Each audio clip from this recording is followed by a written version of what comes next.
മലപ്പുറത്ത് ആൾതാമസമില്ലാത്ത വീടിന്റെ വാട്ടർ ടാങ്കിൽ യുവതിയുടെ മൃതദേഹം കണ്ടെത്തി. വളാഞ്ചേരിക്കടുത്ത് അത്തിപ്പറ്റയിലാണ് സംഭവം. സെക്യൂരിറ്റി ജീവനക്കാരൻ മാത്രമാണ് വീട്ടിലുള്ളത്.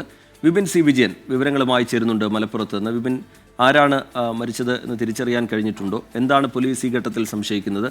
ലഭ്യമാകുന്ന വിവരങ്ങൾ എങ്ങനെ വിപിൻ? ആളെ ഇതുവരെ തിരിച്ചറിഞ്ഞിട്ടില്ല. മലപ്പുറം അത്തിപ്പറ്റയിലെ ഒരു വീട്ടിലാണ് ഇവിടുത്തെ വാട്ടർ ടാങ്കിൽ സ്ത്രീയെ മരിച്ച നിലയിൽ കണ്ടെത്തിയത്. 35 വയസ്സ് പ്രായം തോന്നിക്കുന്ന ആളാണ്. ഈ വീട്ടിലുള്ള ഇതിന്റെ ഉടമസ്ഥരൊക്കെ തന്നെ വിദേശത്താണ്. അതുകൊണ്ട് തന്നെ വീട്ടിൽ സെക്യൂരിറ്റി മാത്രമാണ് ഉള്ളത്. ഇവിടുത്തെ വാട്ടർ ടാങ്കിലായിരുന്നു രാവിലെ ബോഡി കണ്ടെത്തിയത്. വളാഞ്ചേരി പോലീസ് ഇതിനോടകം തന്നെ സ്ഥലത്ത് എത്തിയിട്ടുണ്ട്. ഈ ഒഴിഞ്ഞ ടാങ്കിൽ ആമയെ വളർത്തുന്നുണ്ടായിരുന്നു.